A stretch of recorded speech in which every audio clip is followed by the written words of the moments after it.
মুন্সিগঞ্জ সদরে অভিযান চালিয়ে একটি বিদেশি পিস্তল, একটি পাইপ গান, ১ রাউন্ড গুলি, দেশি অস্ত্র এবং ৩০০ পিস ইয়াবাসহ ৩ জনকে গ্রেফতার করেছে জেলা গোয়েন্দা পুলিশ ডিবি।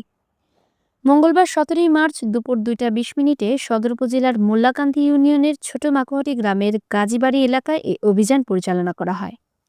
গ্রেফতারকৃতরা হলেন ছোট মাকুহাটি গ্রামের শুভ গাজী, রাসেল শিকদার এবং মধ্য মাকুহাটি গ্রামের আলামিন মাঝি।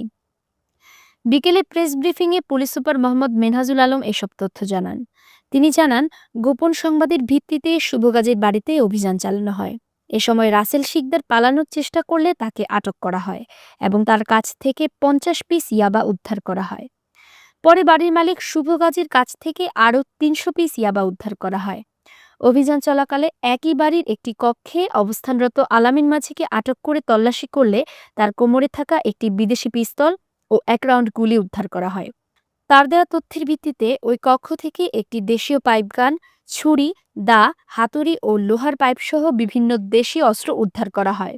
পুলিশ সুপার বলেন, প্রাথমিক জিজ্ঞাসাবাদে গ্রেফতারকৃতরা নিজেদের মাদকসেবী ও ব্যবসায়ী বলে স্বীকার করেছে। এর মধ্যে শুভ গাজী ও রাসেল শিকদার দীর্ঘদিন ধরে ইয়াবা বিক্রি ও সেবনের সঙ্গে জড়িত বলে জানা গেছে।